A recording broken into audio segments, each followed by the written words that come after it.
Hello friends, welcome to our channel Google Galaxy. Today we are going to discuss the types of adsorption, which is a part of surface chemistry. Make sure that you have seen the previous part to continue with this lecture. We know that the solid substances are having the maximum interaction of molecules as compared to liquid and gases. For example, if I am having a wooden piece, it is a solid, so the molecules are closely packed and they are having more interaction than that of liquid and gases. The molecules which is present at the center is somehow balanced than that of surface layer. The molecules which are present on the surface are unbalanced because they are unbalanced. They acquire, so because of unbalance they have the tendency to attract the molecules of gases and liquids when they come in contact with this surface. I'll repeat again. Because of unbalanced force, they have the tendency to attract the gas particles as well as liquid particles when they come in contact with this layer. The substance which get adsorbed, if I am having this wooden piece, after few months what we will see the change in color of this wooden block. Change in color of this wooden block. What is the reason behind of changing this color? The reason is that the gas molecules adsorb on the surface, so that is why its color change. If I just use the tarpaulin oil,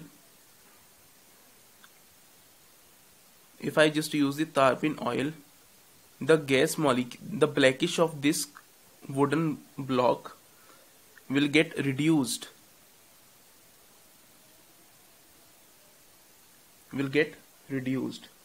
So what is the reason behind of being a black color? Because the gas molecules stick to the surface of this wooden block. The gas molecules which are stick to wooden block, we call those molecules that adsorbate.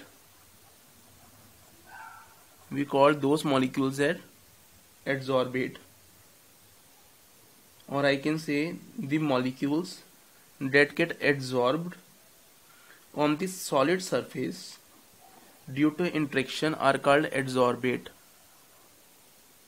and the surface on which the adsorption takes place we called as adsorbent. We know it very well. So depending upon the type of interaction, so we can say there is an interaction between the gas molecules and the solid substance. Depending upon their interaction, the molecular forces may be weaker, may be stronger. Remember this. The interaction between the particles of adsorbate and adsorbent may be of different types, which is a part of types of adsorption. It may be weaker, it may be stronger. If I just say it is a part of a substance having some adsorbate which is easily removed with the help of cleaner, with the help of cleaner substance, we call it as it is of physical adsorption. Or I can say when the force of attraction is not much stronger, we call that interaction as physical adsorption. When the force of attraction between the all particles of adsorbate and the adsorbent is much greater, is much stronger, we call that attraction as chemical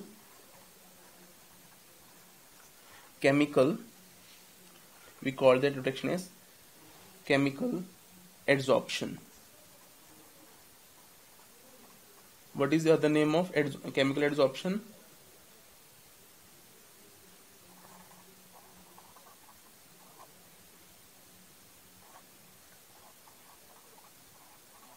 Chemisorption.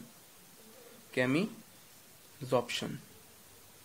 When we talk about the physical adsorption, as I already told you, that the force of attraction is not much stronger, while the chemical is having much stronger than that of physical.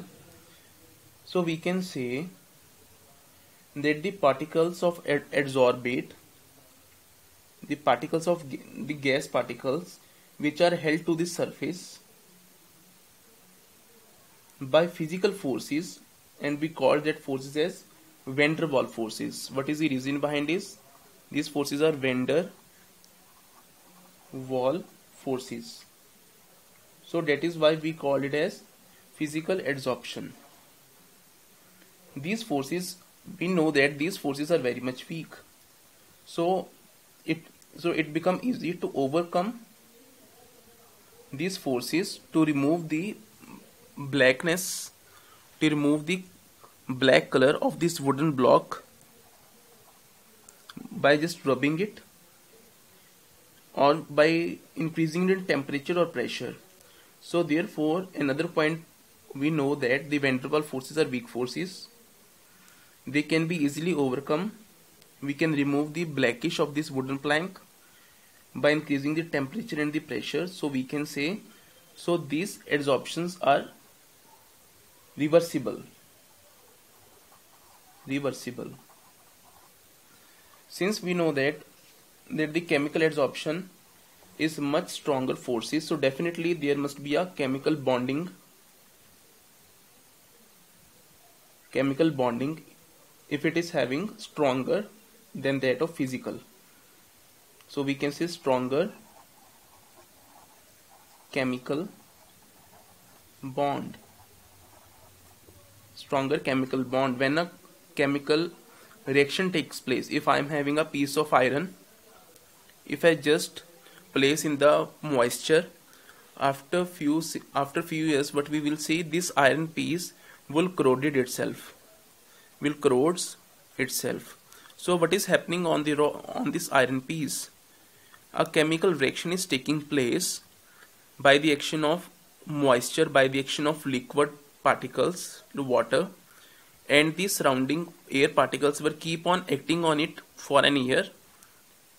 So overall it becomes corroded and becomes red in color. So it is not a part of physical, it is a part of chemical. So the corroded iron can never be regain its value,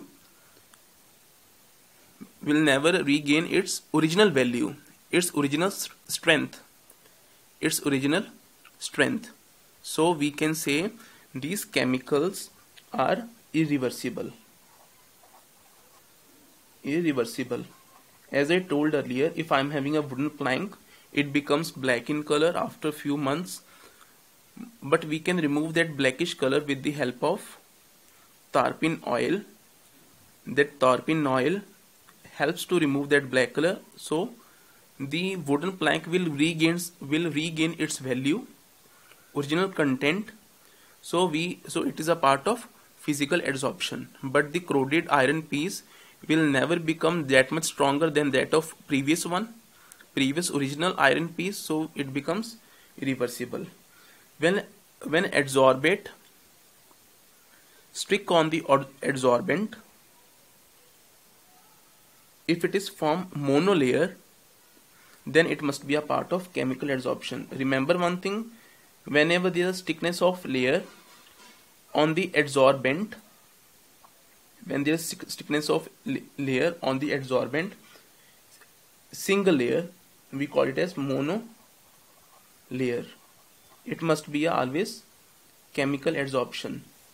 If it forms the multi-layer, these are the symptoms, or these are the characteristics. If I am having a substance, I just not know whether on a I don't know a substance, the action on the substance is physical or chemical adsorption. What is happening on that substance, we can easily guess by understanding, by just selecting these points. I just keep on measuring these values, relate that concept with that substance. If it relates with the physical, then it must having the multimolar layer, multimolecular layer. If it is belongs to these kinds of characteristics, then it must be a part of chemical adsorption. We know it very well. What about the enthalpy? We are having the enthalpy concept. This one is the most important. When we talk about the enthalpy, since it is a part of van der Waals forces, remember one thing, it is a part of exothermic process. This exothermic process is having low enthalpy. This is having somehow high enthalpy. We can use the Gibbs-Helmholtz. We know that when we talk about the Gibbs-Helmholtz, this is for the both of the concept. If I am having, we know that the Gibbs-Helmholtz give us the relation of this relation. What does this relation states? This relation represents the delta G. If it is if the delta G is negative, if delta G is equals to negative, it is spontaneous process. What does spontaneous means? This process will occur automatically. We need not to do extra work done. If delta G value becomes positive on calculating their values, if delta G, the answer of delta G is positive, it is non-spontaneous. That is, it does not happen on its own. If it is happening on its own, by itself, we call it as spontaneous.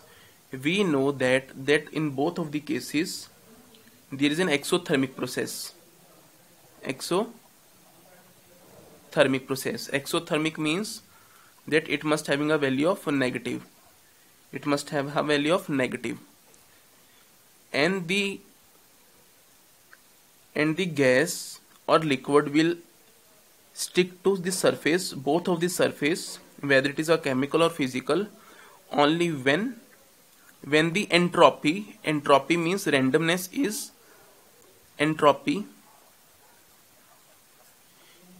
is always less.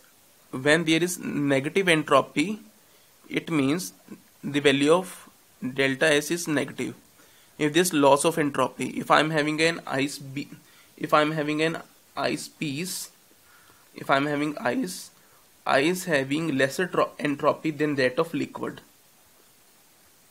Ice melt to form liquid, so we say that the randomness of liquid is more than that of ice. We are having, so we can say the gas, it is absorb only when there is, will stick to this surface only when there is entropy, decrease in entropy. If there is increase in entropy, it will never stick to this surface. So this becomes also negative. So overall value becomes negative. So delta G, if it is negative, so what does negative means? Negative means spontaneous. Spontaneous means that the adsorption of gas will be take place automatically. We need not to stick that gas on the surface. This is what happening in our daily life. We never do work done to make the iron piece corroded. It becomes corroded automatically. The reason behind is, as according to Gibbs theory, it is a spontaneous process. There's decrease in entropy, there is a decrease in exothermic process, or I can say this is an exothermic process.